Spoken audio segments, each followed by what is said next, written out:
So here we are. Welcome again to the Center for Spiritual Living, Bellingham. I'm so delighted that you're joining us either here in this wonderful sanctuary or virtually wherever you might be.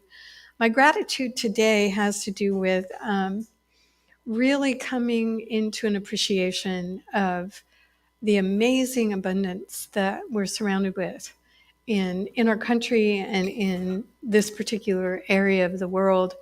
I was made aware again of the shortages of water and the shortages of food that are happening in different parts of the globe, and how for us it is so easy to just walk into a grocery store and have so many choices that we become overwhelmed. And so I'm holding gratitude to be in that place of abundance, and I'm also sending my wish out to all those everywhere that they might have the same experience. Right now, I'd like to invite you into some inspiring music from our team of Amber and Kathy this morning. You might want. If you're here with us this morning in service and you want to stand and move your body a little bit, feel free. Or at home, you can do that too, of course. All right, let's sing Staying on Spirit. I woke up this morning with my mind staying on Spirit. I woke up this morning with my mind staying on Spirit. I woke up this morning with my mind staying on Spirit. Hallelujah, hallelujah, hallelujah. Walking and talking with my mind staying on Spirit. Oh yeah, we're walking and talking with my mind staying on Spirit. Walking and talking with my mind staying on Spirit. Hallelujah, hallelujah, hallelujah. You can't blame your neighbor with your mind staying on Spirit. You can't blame your neighbor with your mind staying on Spirit. Oh no, you can't blame your neighbor with your mind staying on Spirit. Hallelujah, hallelujah, hallelujah. I woke up this morning with my mind staying on Spirit. I woke up this morning with my mind staying on Spirit. I woke up this morning with my mind staying on Spirit. Hallelujah, hallelujah, hallelujah, hallelujah, hallelujah, hallelujah, hallelujah, hallelujah, hallelujah.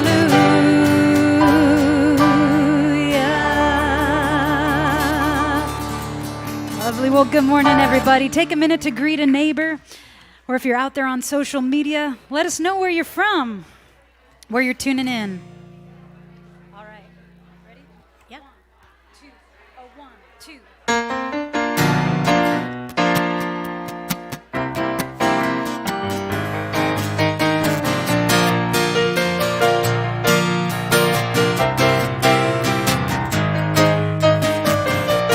I'm in the right place at the right time. I am just where I'm supposed to be. I'm in the right place at the right time. I am just where I'm supposed to be. I'm in the right place at the right time. I am just where I'm supposed to be.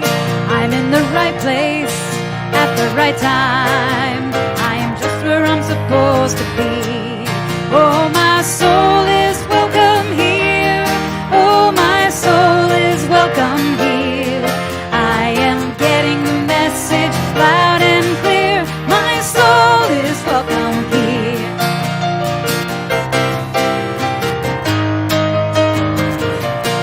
I'm in the right place at the right time. I am just where I'm supposed to be. I'm in the right place at the right time. I am just where I'm supposed to be.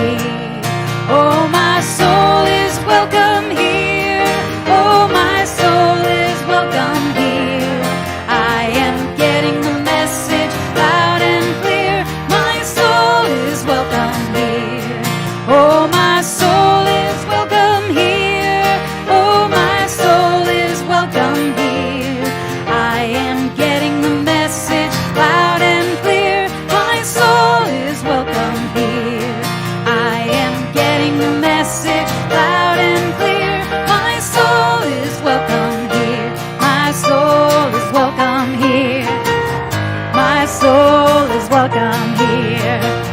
My soul is welcome here. My soul is welcome here. My soul is welcome here. My soul is welcome here.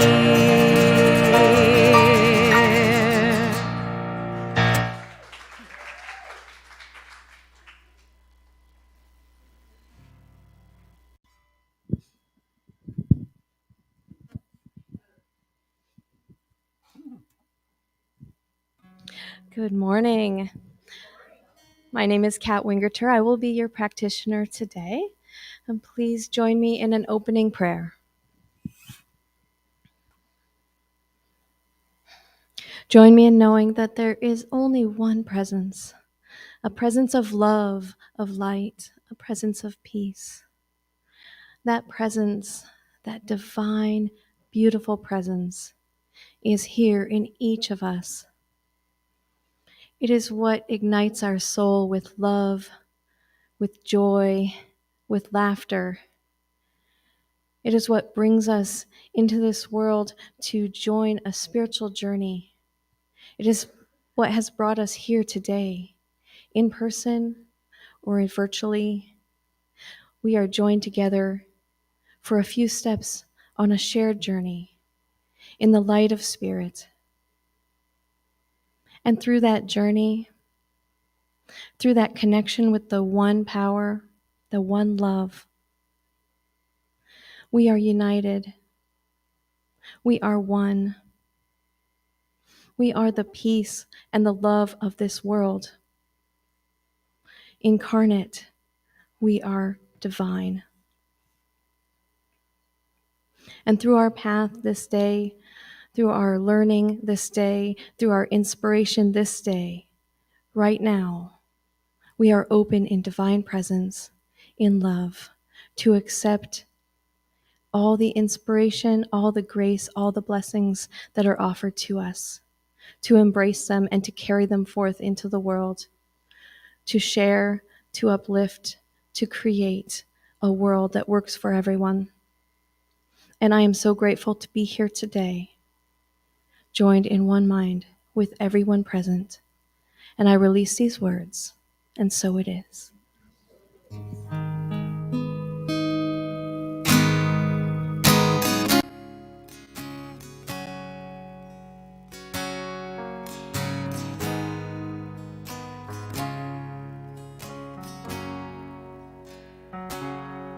Take comfort as I am.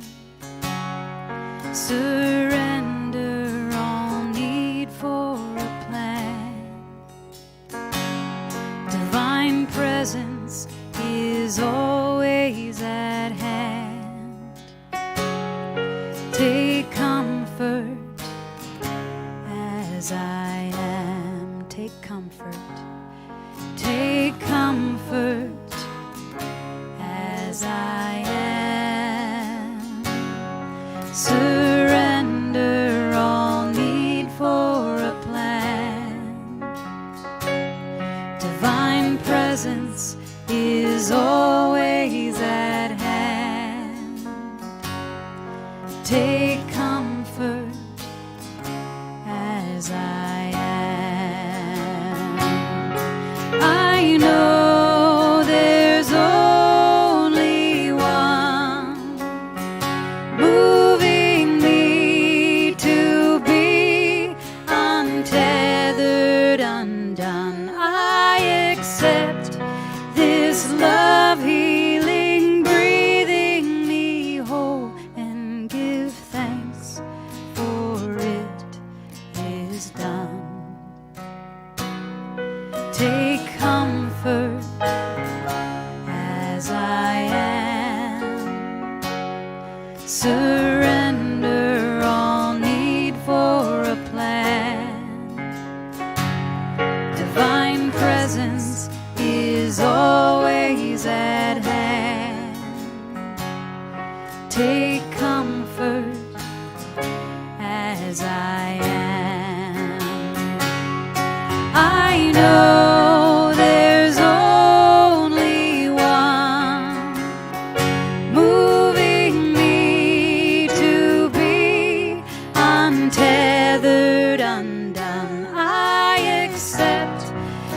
this love healing, breathing me whole.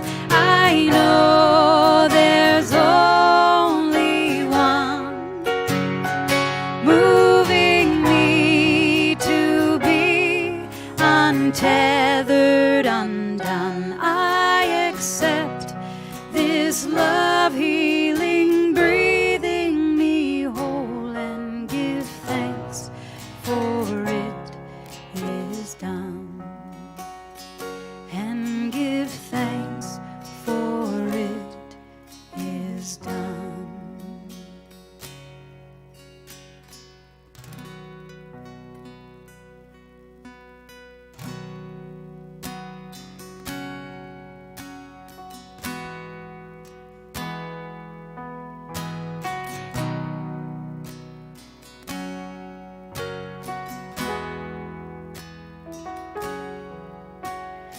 I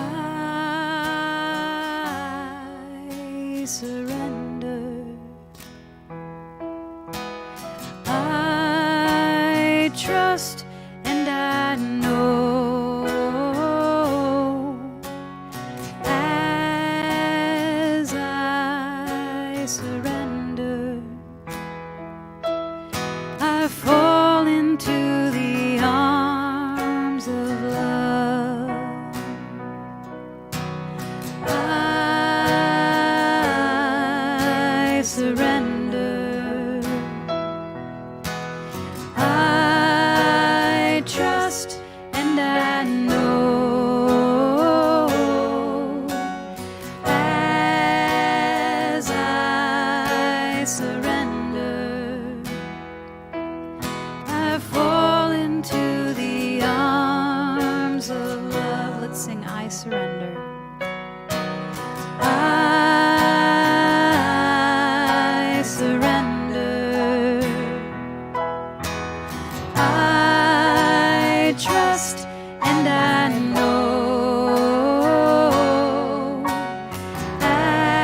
as I surrender, I fall into the arms of love. I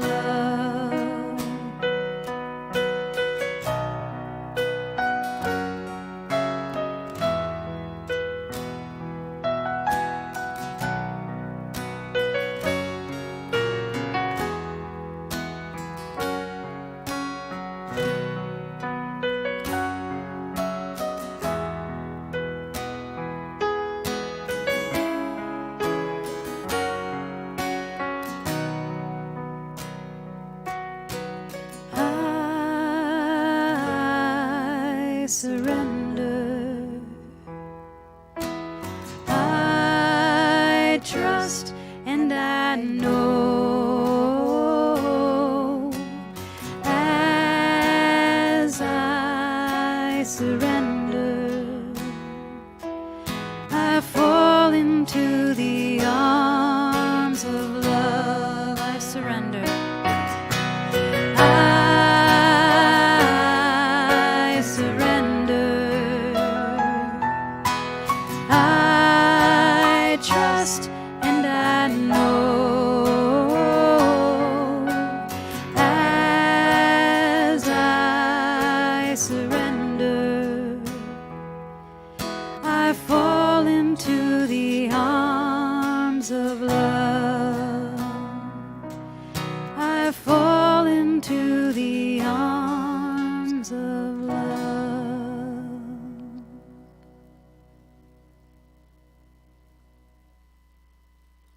Thank you, you two. We're getting better at not clapping after these really great songs. I want to welcome you again, especially those of you who had the courage to come for the first time.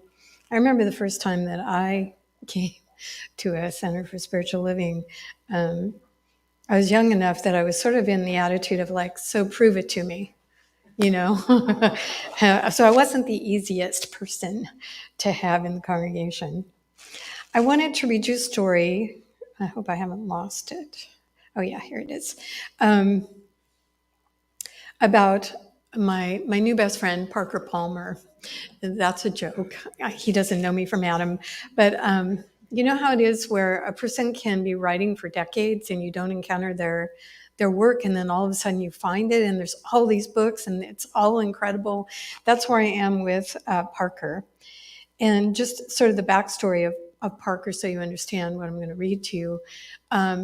When he was young, he was a tenured professor in Washington, D.C., I think, probably at Columbia or one of those places. And he decided that he was just not fit for the institutional administrative stuff. And so he quit and became a community organizer. So his salary went from here to in the toilet. And he did a lot of really powerful work, but he realized with 2 kids and a wife that he was probably needing to do something else. And he was called, at that point, he was not a Quaker, but he was called to go to an intentional community called Pendle Hill, which is a Quaker intentional community. And he stayed there for much longer. He thought he was going for a year. Took his family and they all were there, but he stayed there 10. And so this story comes as he is in the midst of all that. During my tenure as dean at Pendle Hill, I was offered the opportunity to become the president of a small educational institution. I had visited the campus, spoken with trustees, administrators, faculty, and students, and had been told that if I wanted it, the job was most likely mine. Vexed as I was about vocation, I was quite certain that this was the job for me.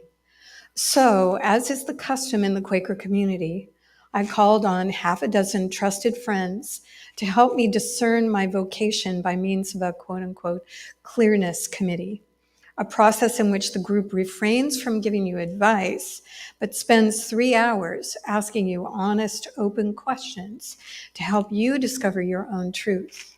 Wouldn't that be nice if all our friends did that? Looking back, of course, it is clear that my real intent in convening this group was not to discern anything, but to brag about being offered a job I had already decided to take. For a while, the questions were easy, at least for a dreamer like me. What is your vision for this institution? What is its mission in the larger society? How would you change the curriculum? How would you handle decision-making? What about dealing with conflict? Halfway into the process, someone asked a question that sounded easier yet, but turned out to be very hard. What would you like most about being a president?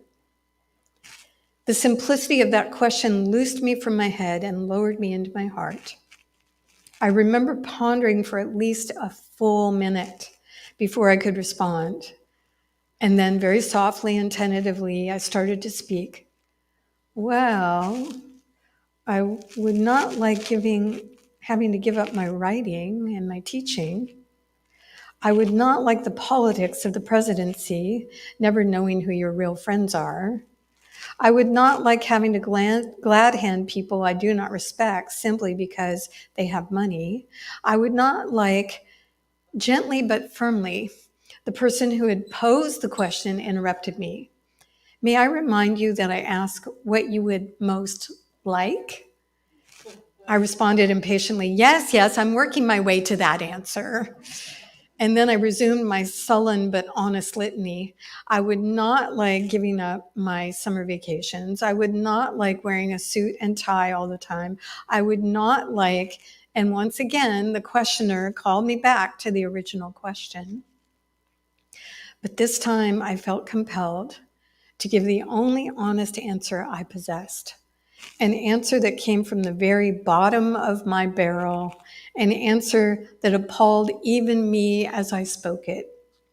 Well, I said in the smallest voice I possessed, I guess what I'd like most is getting my picture in the paper with the word president under it.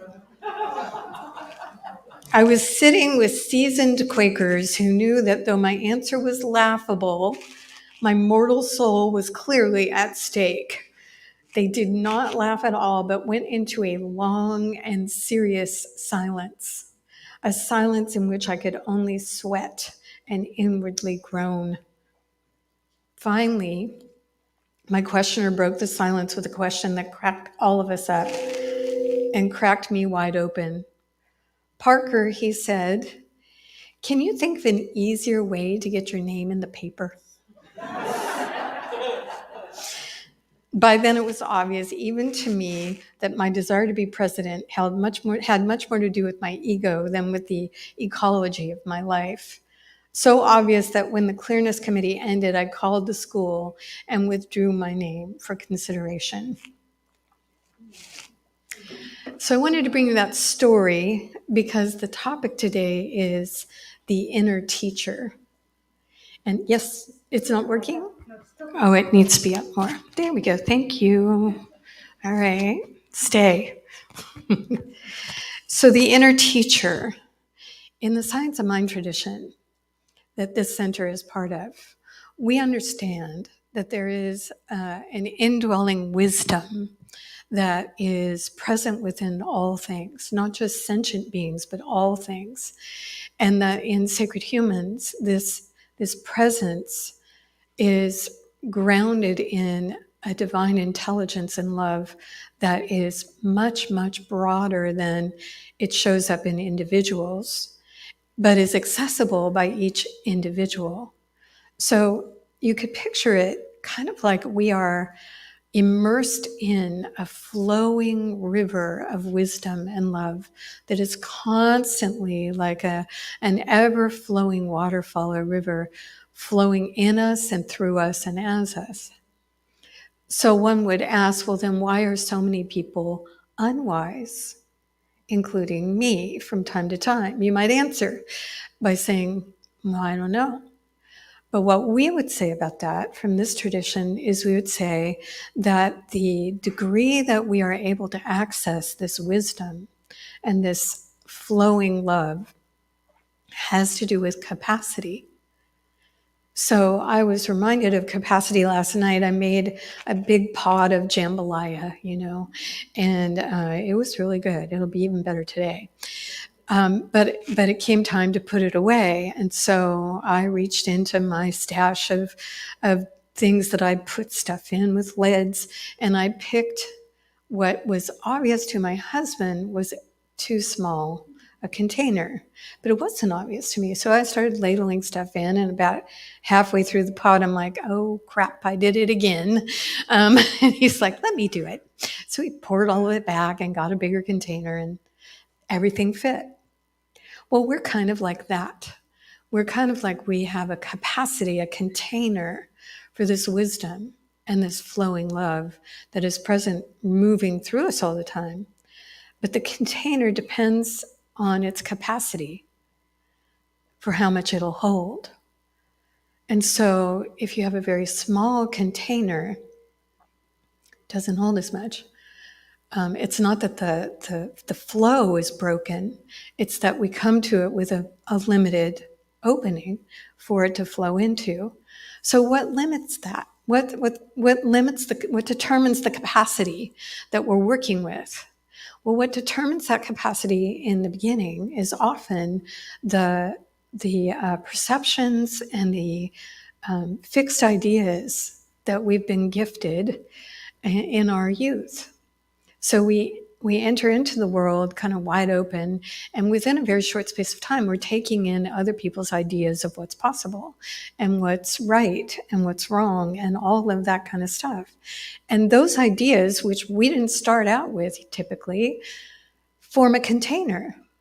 Now, if you were fortunate enough to be born into a family that had a large capacity for accepting a huge amount of information and love and wisdom, good on you. But most of us didn't have that experience. Most of us had a more limited idea of what was possible that was reinforced as we went along. In fact, there were people that were actively telling us that we didn't have the capacity for certain things, which of course actually turns out, if you talk to the many people who have explored capacity, was not true for you or me. So I can still remember sitting in first grade, being handed one of those grainy kind of pieces of paper that they have, and some crayons, which I loved. I loved crayons. I still do. And we were told to draw a picture of the outside world in some way. I forget what it was. So, like many 6-year-olds, when I went to draw, I drew like a flower, and I drew a tree, and I drew a bird, and I drew the blue sky at the top of the page. And my teacher let me know that I did not have the capacity to be an artist, ever, is how I took it. And so for a long, long decades, I believed her. Dang it. Since then, I've had the pleasure of having many artists say to me, you realize that that's a false conclusion, that that's not true at all, that you were 6 and it had nothing to do with art. It had to do with the way that you perceive the world. Same is true for singing. If you ask people like Amber and Kathy, do people really have the inability, the lack of capacity to sing? I suspect their answer would be no. Some people have a more natural capacity than others, but we all can't. And it's like that with everything, including relating to the world from a spiritual perspective. So this capacity is not only determined by what we were gifted when we were young, but as we grow, fortunately for us, we bump into all kinds of new ideas. It's part of why education is so lovely. And as we bump into those ideas, our capacity begins to expand. And we begin to realize that what we were gifted when we were young isn't necessarily the last and final truth. And so we begin to take those new ideas and start applying them. And as we do that, our capacity for holding a bigger idea for ourselves and the world grows. And when we enter a spiritual life of any sort, even ones that perhaps some of you are sitting in the audience like me, even ones that we ultimately end up realizing are not really all the way what we need. And so we move away from a particular tradition that gifted us with lots of new ideas, but wasn't quite as broad a capacity spiritually as we were looking for. We begin to realize that everything has the opportunity on the spiritual path to expand the capacity that we're operating from. Now, why is that important? Well, it's important to understand that inside of us runs this incredible, unlimited wisdom that really, if you will, it's what Parker calls the inner teacher. It's what they were accessing when they called a clearness committee and were asking open-ended, honest questions. They were tapping into the flow in Parker of that inner wisdom, that inner teacher that knew, even though his ego was convinced the answer was this, there was a wisdom that when the questions came began to be revealed that no, that's actually not true. That the ego's decision-making was based on something that the inner teacher knew wasn't right. The lovely thing is that you and I have that. We have that capacity. And the more we understand that and the more we invoke it, the more we come into contact with possibilities to expand and open to wisdom and love beyond anything that we've experienced thus far. So this is an example of that. So I'm preparing this talk and I think, I should probably bring something from the Science 9 textbook just to, I don't do that all the time, but I thought, okay. So I opened to this page and it said, it follows then that the range of our possibilities at the present time does not extend far beyond the range of our present concepts. As we bring ourselves to a greater vision, we induce a greater concept and thereby demonstrate more in our experience. In this way, there is a continuous growth and unfoldment taking place. So I was like stunned because that was actually the passage I wanted. And I turned right to it. Does that happen very often to me? No. It was like, oh, thank you. for one thing, this is a big book, it's flip, flip, flip. Didn't have to do that. For another, it was like just another example for me of, okay, this is the lesson that's wanting to be told. So I also meditate every day. And sometimes I choose a guided meditation, sometimes I don't. Today I chose a guided meditation that had absolutely nothing to do with this, I thought. But actually, it had everything to do with this. And it was by another one of my friends, Jack Cornfield. So what I would like to do, it's a little unusual, and if you're new, I promise I don't do this every week, but I wanted to actually lead you in this 6-minute guided meditation that he offered in my own style. I can't be Jack, I'm Andrea, but it's along the line. So I'd like you, if you're sleepy, to keep your eyes open. If you're not sleepy, you can close your eyes. And we're just going to go into a brief guided process. And the process is, Jack called it, how to transform any hard situation. And that's what we're called on from time to time, is to transform very difficult situations. And often we feel like we don't know how. And so I want you to get settled.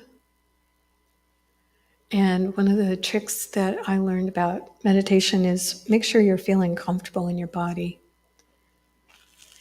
And then I would like to invite you to think of a particular situation that's difficult, that's been hard for you recently, and allow it to come into your mind's eye in some way. Maybe you see the situation, you see yourself in it. Maybe you have a sense of it. Maybe you just feel how hard this particular situation is. And I'd like you to imagine that you're actually in that situation. I won't leave you there, I promise. But I want you to actually go into that situation that's been difficult for you and see it beginning to unfold, getting as much of the feeling that you get when you're in the situation as you possibly can. Noticing how your body feels when you move into this difficult situation. Noticing yourself and what you say. Maybe it's with a person, or you're in a work situation, or maybe just by yourself, but say, what do you say to yourself or the others when you're in it? And I want you to take yourself to the very most difficult part. Get into the very thick of the experience. Noticing what your body feels like. Let it get to the very worst moment for you. And all of a sudden, you hear a knock at the door, or you find yourself outside seeing something coming your way. And so you stop in the middle of the worst moment of this really difficult situation, and you say, "Pardon me, excuse me, I need to go answer that." And so you get up and you move either to the door, or if you're outside, you move in the direction of what you're seeing coming your way, and you realize that what's coming your way, what's outside the door, is this luminous being. Maybe it's Buddha, maybe it's Jesus, maybe it's Mother Mary, maybe it's Solomon, maybe it's the goddess of mercy and compassion. I don't know who it'll be for you, but it's this luminous being that's just shining with wisdom and compassion. And the luminous being walks up to you and says, "Having a hard day?" And you say, "Yeah, actually, this is really difficult." And the luminous being says, "Well, I've come to help. So how about if we do this? How about if you allow me to enter into your body and bring all that I am into your body looking out through your eyes and speaking through you, and you become invisible for just a time and follow me. And so you agree to do that. So the luminous being enters into you, looks out from your eyes, and walks back into the very, very worst part of the difficult situation, with you trailing along invisibly. And you get to watch that wisdom being, that illuminated being, as they handle the situation. So listen closely to see if you can hear and witness what they do in that very difficult situation.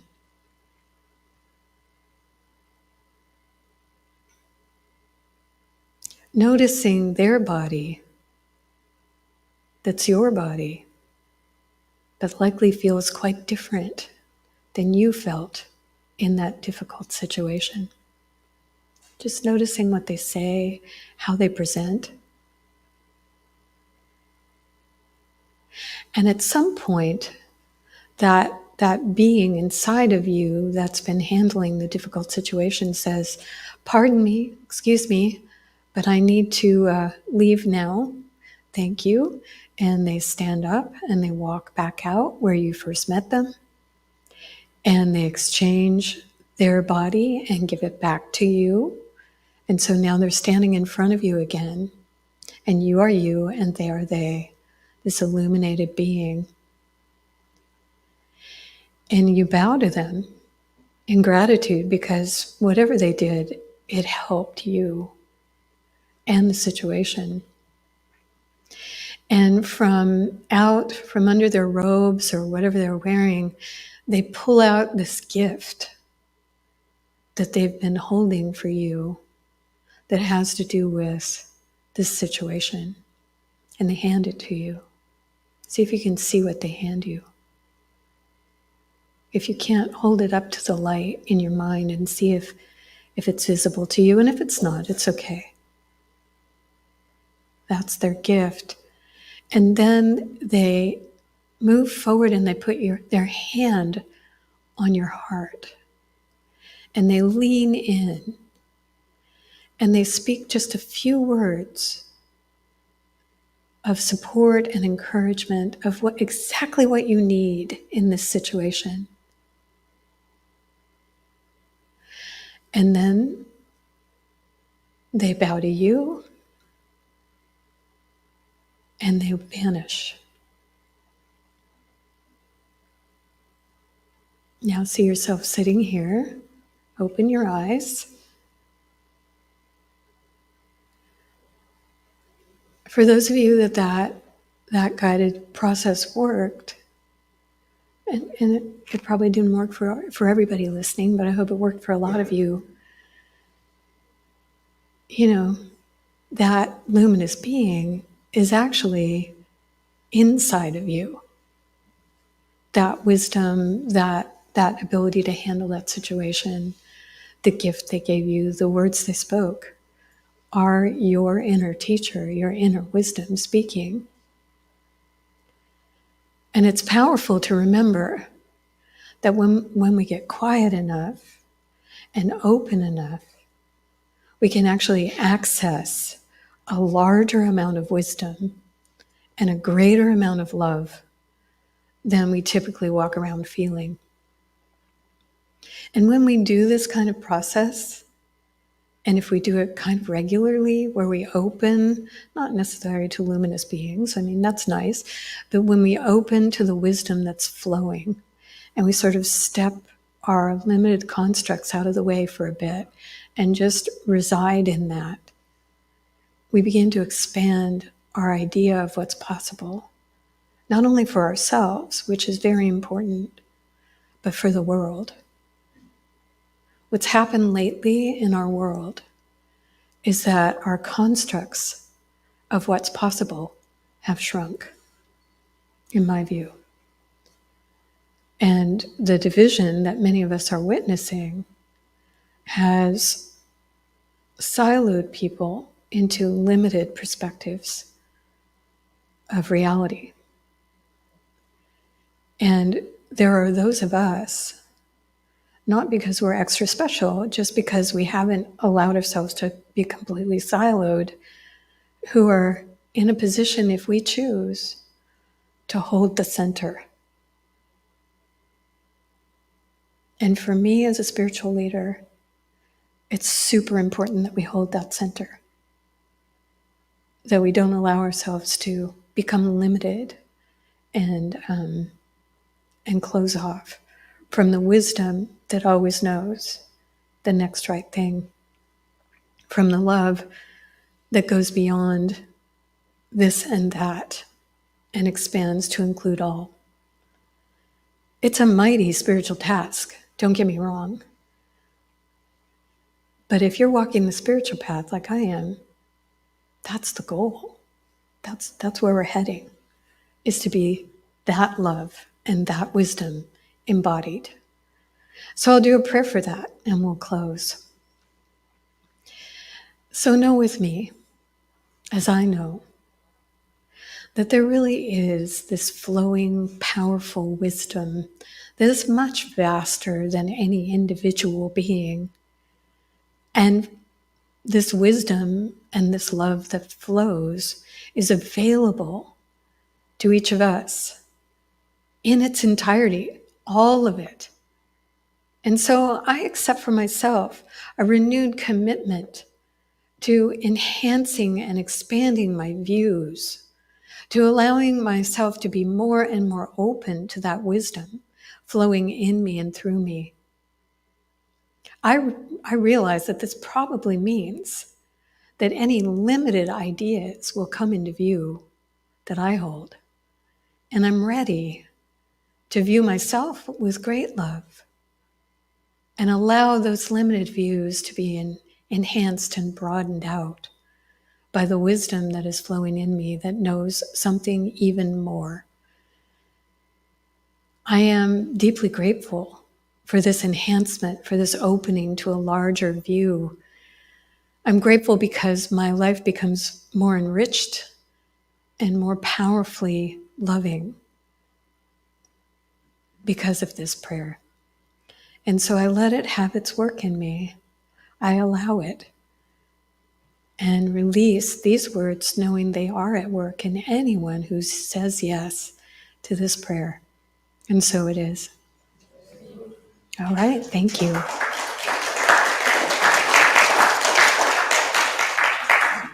Okay, so the ushers are preparing for the offertory.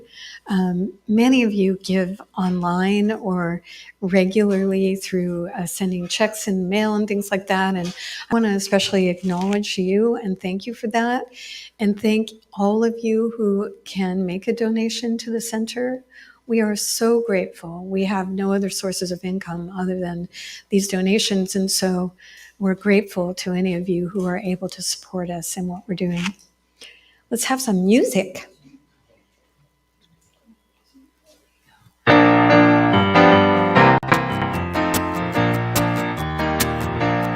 Even now I am able, even now I am free. Even now I can feel the Spirit washing over me. Even now I can find the love in everyone I see. Even now I am free.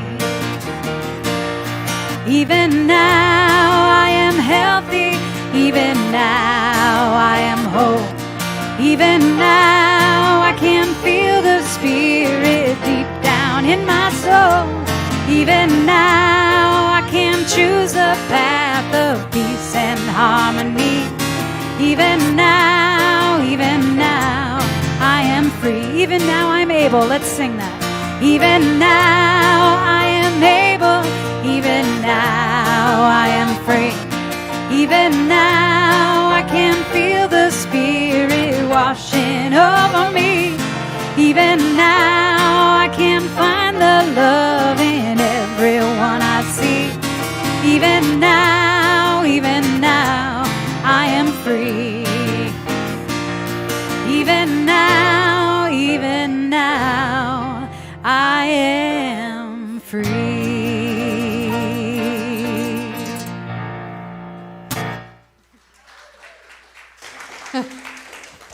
Well, so let me tell you a little bit about what's happening here at the center in case you want to get involved in some way. Today, we are having the first Women's Circle gathering of the season. We meet from September to May, and we're meeting today at noon. And it is a hybrid offering, meaning that you could stay here if you wanted and join the women in the classroom and have an in-person experience. Or if you're wanting to go home or you're listening from elsewhere, you can join us virtually through the Zoom room. And the link for that is available on the CSL Bellingham website. And you can find it, click on it, and we'll be there a little bit before noon, and we're going to get started. The theme for this month's Women's Circle is a hidden wholeness. And so be sure to bring a journal or something to write on and something to write with, so that you can participate in what they have planned. It sounds like a wonderful opportunity. It starts at noon and goes to 1:30. Also this week, Zina Kacha, who is a licensed practitioner and soon to be the assistant minister for our center, and she's right over there. Zina, yay! Zina is offering a class that begins this Wednesday, and it's a foundational class, meaning it's a class that goes over the basic ideas of our spiritual tradition and weaves in the great traditions of all the world's philosophies and religions. And it goes for 8 weeks plus a half day retreat style class that'll be happening. The class is going to be offered from 6 to 8:30 p.m. starting this Wednesday. And I'm telling you about this because this is the last chance to sign up. So you need to, if you've been on the fence and you really would like to do it, listen to your inner teacher. And if the teacher is like, oh yeah, you should be doing this, hello, capacity, let's go, then be sure and register by going to info@csl-bellingham.org, and we'll get you all signed up and registered. Also, and when I forgot to say, that class is also in person and offered through Zoom. So no matter where you are in the universe, you can take part in this class if you would like. And you are more than welcome. We love this kind of opening to wisdom class. So take advantage of it. We have a woman who's been the master gardener for our Victory Garden for years. And she has, for many, many years, been exploring different uses of plants for healing and restoring health. And so she is offering a workshop called Medicinal Herbology, the Prevention and Treatment of Respiratory Illnesses. And this is a one-time workshop coming up on October 1st from 10 a.m. to 1 p.m. here in our extremely exquisitely, wonderfully air-filtered sanctuary, but do wear a mask. And she's going to be, it's a hands-on thing. So you're actually going to be crafting some of the things she's going to teach you about and how to make them and how to apply them. So it's interesting. You can find her information on Constant Contact if you're signed up for that, or the announcements on our website, and email her directly that you want to attend, okay? The cost is $45, which includes all of her handouts, samples, and recipes for what to create. Also this Wednesday at 6 o'clock, which conflicts with the wisdom teaching, but if you're not able to go to that, you may want to join a group of hardy people at the Labyrinth in Old Fairhaven Park. Every year on the equinox, we gather at the Labyrinth.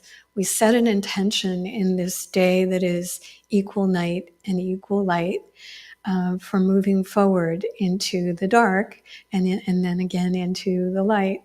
And so you're welcome to come and walk the labyrinth with us and be a part of that. Be sure, I have learned from bitter experience, be sure to bring a flashlight, because that's the day when the light is most evidently gone by about 7:15. So you're in our northern hemisphere. We'd love you to join us. Now, this Friday, I am honored to be part of the City of Bellingham's All In for Climate Action and the multi-faith climate justice group that our center is part of. It's part of the larger group called Earth Ministries, is presenting a Zoom workshop that I get to be the keynote for. This is really about greening with integrity, meaning greening our homes, greening places like this, to minimize our carbon footprint and set ourselves up for the future without carbon emissions. And so I'm going to be talking about why I got involved in greening with integrity in the first place. So there'll be some inspiring stuff. And also, they would like me to talk about what we did here at the center. And so there'll be some pragmatics about what we've put in place here at the center. And maybe you don't know, but we've done quite a bit. So that's what they've asked me to speak about. And then my two fellow panelists will be talking about how you can implement using the different programs that the city of Bellingham offers homeowners and renters and low-income people, as well as businesses. So love you to be joining us. Here's the tricky part. To register, you really need to go and get the live link for the Zoom that's happening. And you can find that on our website. And so you'll click on that active link and you'll be asked to register so that the Earth Ministries team can send you the Zoom link for the 6:30 to 8 o'clock meeting that we're having this coming Friday. Hopefully I covered all that. I'd love to see some familiar faces because this is a little step out of my comfort zone to be asked by a city to be talking about this stuff. So, wow, kind of cool. We have a new meditation practice that's being offered. It's a monthly practice, so once a month. There are people that are going to be joining together on the fourth Sunday of every month from 4 to 5 p.m. to do a prayer and meditation for the earth. And if you would like to join them, they're going to be starting next Sunday at 4 p.m. And there is a Zoom link that you can join that prayer and meditation with on our website. You're hearing that a lot. The other thing that's happening is twice a year, we invite people to consider becoming members of our center. And those of you listening virtually, you don't have to be located in Bellingham to be one of our members of the center here in Bellingham. But what everyone does who joins is they have to come and listen to me talk about what that means. And so I'm going to be offering that through Zoom on October 3rd, which is a Sunday at noon. And I'll go over all of how we run the center, who our leadership team is, what it means to be a member, and answer any questions you might have about that. And so if you'd like to be part of that Zoom, be sure and register and get the link so that you can do that. My goodness, there's so many things we're doing, and you're invited to all of them. There are a couple things I wanted to ask a favor of, especially for those of you who are local. Our sound and live stream team have been so incredible about showing up and making sure that this all happens, but they really need some help again. And so if you are someone that understands just in the most basic way, computer skills, then you can learn live streaming. You can learn how to do it. You can do it for the center. It's only scary when you first start. And then the inner teacher comes in and teaches you all about it, as well as the outer teachers. So we need 2 more people to help us run our live stream broadcast so that you who are listening from afar can hear us. And then the sound team itself runs sound for these services, and they could really use a couple people to come and learn a little bit more complicated but very valuable way of making the sound happen in the room and for those of you listening afar. So if you have the ability to volunteer for that and come and be trained in that, we would really appreciate hearing from you. You can contact our sound team, philintexas@gmail.com. Let me repeat that. philintexas@gmail.com is the incredibly wonderful man that's been running our sound for years now. Or you can contact our center office and we'll put you in touch with Phil. But thank you ahead of time for any of you that are considering doing that. Right now, I want to turn it back over for one last song that we can all sing together. And so take it away, Amber and Kathy. All right, well, let's sing out into this day. Glory, glory, hallelujah. Since I lay my burden down, glory, glory, hallelujah. Since I lay my burden down, I feel better. I feel better, so much better. Since I lay my burden down, I feel better, so much better. Since I lay my burden down, I love my brother and my sister. I love my brother, I love my sister. Since I lay my burden down, I love my brother, I love my sister. Since I lay my burden down, glory, glory, sing it out. Glory, glory, hallelujah. Since I lay my burden down, glory, glory, hallelujah. Since I lay my burden down, since I lay my burden down, since I lay my burden down. Thank you all for being here today, and we'll see you again soon.